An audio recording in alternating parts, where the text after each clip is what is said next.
안녕하세요. 부동산을 쉽게 다양하게 깊이 있게 분석하는 부동산의 비밀입니다. 지난 영상에서는 이번 공공분양 사전청약의 입지 분석을 전체적으로 한번 해봤습니다.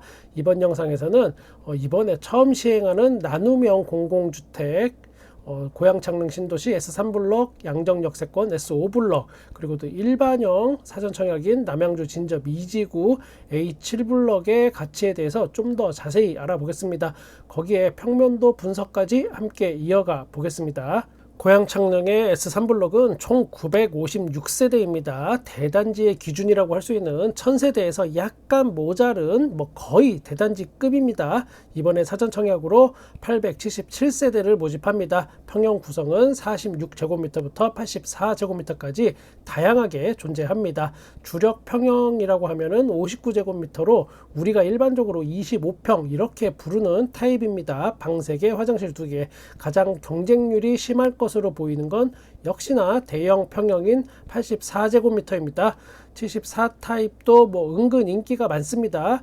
25평은 좀 좁은 것 같아서 싫고 34평 하기에는 경쟁률이 너무 치열할 것 같고 이럴 때 피해가는 곳이 바로 74제곱미터인데 우리가 29평 아니면 30평 이렇게 생각하시면 됩니다. 그런데 59 타입이나 84 타입보다 물량이 여기가 작습니다. 여기도 이번에 경쟁률이 그래서 또 높을 듯 합니다. 이렇게 다양한 평형대가 같은 단지 안에 존재한다는 것은 이거는 어떻게 보면 리스크가 좀 크다라고 볼 수 있습니다. 기존에는 공공분양 사전청약할 때 단지 배치도가 공개가 됐었는데 이번에는 단지 배치도가 없어서 정확한 내용을 지금 확인할 수 없지만 이런 경우에는 통상적으로 단지가 좀 어수선할 수 있습니다. 같은 공간 안에 다양한 평형대를 배치하다 보면 마치 테트리스 하듯이 여기저기 끼워 넣기가 필수인데 설계하는 사람 입장에서 아마 이게 쉬운 문제는 아닐 겁니다. 이번에 새로 생긴 나눔형이다 보니까 특별공급은 청년 그리고 또 신혼부부 생애 최초 이렇게 3가지입니다. 분양가를 보면 59 타입은 3억 9,778만원 거의 4억대입니다. 84 타입은 5억 5,283만원입니다. 나눔형에 대한 내용은 제가 또 지난 영상에서 충분히 설명드린 것 같아서 이번에는 간단히 한번 다시 압축해서 말씀드리겠습니다. 70% 수준의 가격이고 지난 7차 사전청약에 있었던 어떤 고양창릉 S4블럭의 분양가를 보면서 진짜로 어느 정도 수준이 되는가 한번 확인해 보겠습니다. 이번에 나눔형 사전청약하는 S3블럭 바로 앞에 S4블럭이 있었습니다. 여기는 청약이 끝났고 지난 7차 있었습니다. 거의 비슷한 위치라고 우리가 판단을 해보고 가격 비교를 해보면 대략적인 수준을 가늠할 수 있을 것 같습니다. 두 단지의 가격 차이는 59 타입의 경우 이번에 공급하는 S3구역이 7,897만원 더 저렴합니다. 84 타입은 S3구역이 1억 1,478만원입니다. 요 정도 차이가 좀 납니다. 대략 한 17% 정도 더 저렴하다라는 걸 알 수 있습니다.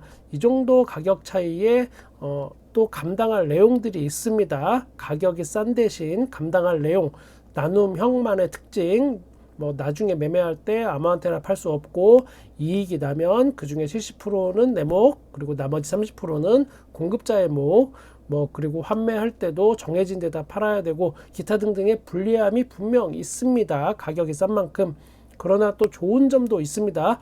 혹시나 나중에 주택의 가격이 하락을 하더라도 나는 손해보는 것이 70%만 부담하면 됩니다. 100% 다 손해가 아니라는 점, 그리고 또 장기절이 모기지론을 해줘서 당장 이자 부담은 확실히 낮아진다는 장점, 그리고 또 당장 큰 돈이 없어도 내 집 마련이 일단 가능하다는 점 등등등.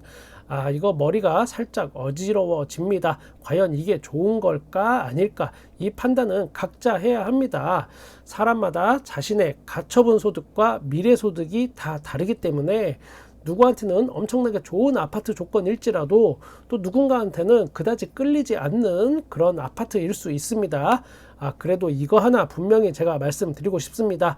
나한테 맞는 조건이 세상에서 가장 좋은 아파트라는 겁니다. 고양 창릉을 전체적으로 분석해보면 바로 이곳이 GTX 역사가 생기는 위치입니다. 그럼 과연 S3블록의 입지 가치는 어떨까? 냉정하게 말씀드리면 여기는 역세권이 절대 아닙니다. 고양 창릉 X3블록과 GTX 역까지는 직선거리로 대략 1.5km 정도 납니다. 도보권이 아니라는 그 약점이 분명하게 존재합니다. 물론 신도시니까 GTX까지 연결되는 버스 라인이 많이 생길 거고, 고양 창릉에는 고양선이라는 게 또 새로 생기긴 합니다. 그러나 아직 정확한 고양선의 역 위치가 안 나왔기 때문에 S3블록이 어느 정도 거리일지 혜택이 있을지 없을지는 파악이 안 되는 현재 상황입니다. 단지 바로 앞에 초등학교가 있습니다. 중학교는 지금 상황으로는 S5블록 주변에 이쪽까지는 이동해야 하는 상황으로 파악이 되는데 이 정도면 괜찮은 정도입니다. 모든 상권이 GTX 주변에 모일 것이고 역세권이 아니라는 단점은 있지만 고양 창릉이라는 그 이름, 그 후광은 분명히 얻을 수 있습니다. 이번에는 양정 역세권 한번 보겠습니다. 여기는 총 598세대로 미들급 단지입니다. 소형 평형은 없고 59타입부터 84타입까지 중형 평형이 줄을 이룹니다. 그걸로만 구성이 되어 있습니다. 깔끔합니다. 청년형 특별공급은 수량이 당연히 작습니다. 59회만 있고 분양가를 보면 고양 창릉에 비해서는 상대적으로 많이 저렴해 보입니다. 59타입이 3억이라고 보면 되겠습니다. 양정 역세권은 이번에 처음 나온 사전청약 단지로 딱히 가격을 비교하기가 어렵긴 합니다. 이게 나눔형이 아니고 만약에 일반형으로 나온 거라면 이 가격이면 무조건 청약을 해야 하는 곳이지만 섣불리 말하기 좀 조심스럽습니다.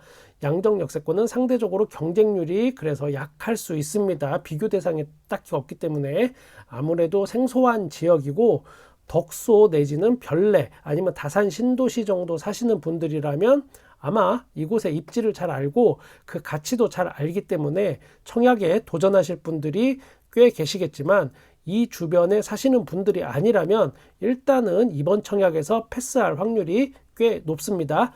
이번에 나온 양정 역세권 S5블록은 양정 역세권 안에서 가장 좋은 입지라고 볼 수 있습니다. 양정역과는 가장 가까운 아파트 단지입니다. 그리고 남쪽으로는 공원과 율석천이 흐릅니다. 남쪽에 물이 흐르고 공원이 있기 때문에 막힘이 없는 시원한 조망권이 가능합니다. 그리고 일조권도 당연히 좋을 수밖에 없고 조망권도 좋습니다. 단지 배치도를 공개 안 한 것이 좀 아쉽지만 여기는 단지 배치도가 당연히 좋게 나올 것으로 예상이 됩니다. 아마 아파트 단지에 살면서 앞이 꽉 막힌 그런 곳에 사시던 분들, 답답하시던 분들이라면 지금 제 말이 어떤 뜻인지 잘 아실 겁니다. 양정역과 가장 가깝다 보니까 상업시설도 당연히 가깝습니다. 이곳이 메인 상권이 될 텐데 생활하기에는 편리할 것으로 예상이 됩니다. 단지 바로 옆에 학교가 있는 건 아니지만 당연히 이런 계획도시는 주변의 인구수에 맞게 초, 중, 고등학교를 무조건적으로 배치를 하기 때문에 학군도 크게 문제는 없어 보입니다. 서울에 있는 아파트들도 실상 들여다보면 학군이 엉망진창인 곳이 굉장히 많습니다. 양정 역세권 자체가 크지 않고 다른 신도시에 비해서 녹지 비중이 좀 많습니다. 그래서 발전 가능성에 대해서는 좀 미지수입니다. 옆에 있는 왕숙 2지구와 어떻게든 엮이는 그런 생활권으로 발돋움하지 않으면 불리하게 작용할 수 있습니다.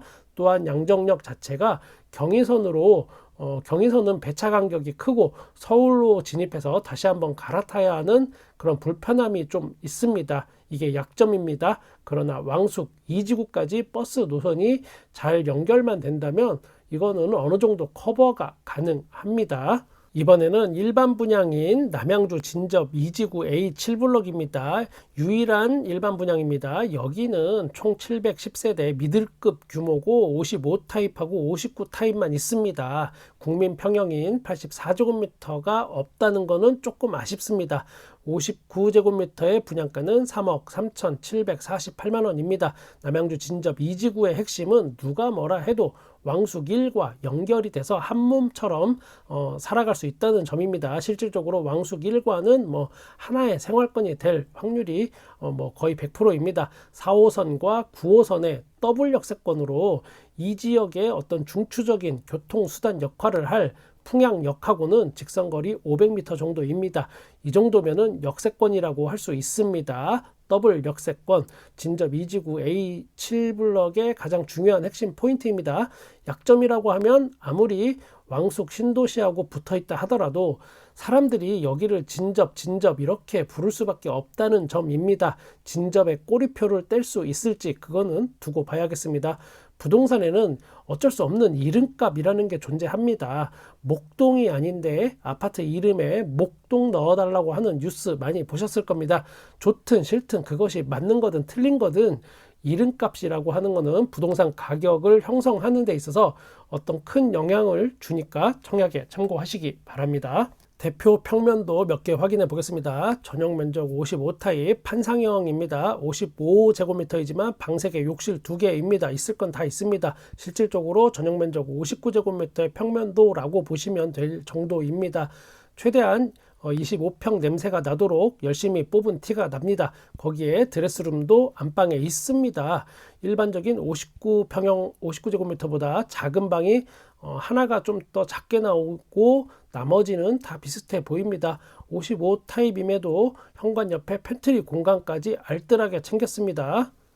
전용 면적 59 타입입니다. 좀 전에 본 55 타입하고 주방 옆에 있는 공간의 크기가 확연히 차이가 납니다. 여기 제 개인적인 예상으로는 이 공간은 팬트리로 유상 옵션이 나중에 있지 않을까 생각이 됩니다. 복도에 큰 팬트리 하나가 더 들어갈 수 있다. 이 정도의 특징 말씀드리겠습니다. 여러분 전체적으로 서울이나 수도권의 재개발, 재건축 아파트들은 평면도가 잘 나올 수 없습니다. 일단 최대한 수익을 내기 위해서 조각 맞추기식 설계를 하다 보면 이걸 살다 보면 솔직히 좀 짜증나는 경우가 많이 있습니다. 구조가 안 좋습니다. 아마 재개발 재건축의 모델하우스를 다녀오신 분들이라면 다들 느끼셨을 겁니다. 요 근래에 다녀오신 분들 특히 그리고 평면도가 유행에 뒤처질 수밖에 없습니다. 아파트 내부 구조도 이게 유행이라는 게 반드시 존재하는데 유행에 따라서 내부 구조를 변경하면 건축 심의를 비롯해서 각종 심의를 처음부터 다시 받아야 하는 경우가 있기 때문에 지금 청약을 시작하지만 실제 내용을 들여다보면 유행이 한참 지난 10년 전에 그런 모양을 가진 곳들이 꽤 많습니다. 그런 면에서는 공공분양이 오히려 더 자유로울 수 있습니다. 전용 면적 74 타입입니다. 여기서부터는 알파룸이 존재하기 시작합니다. 이 알파룸의 활용도가 점점 커지는 추세이고 요즘 유행하는 추세입니다.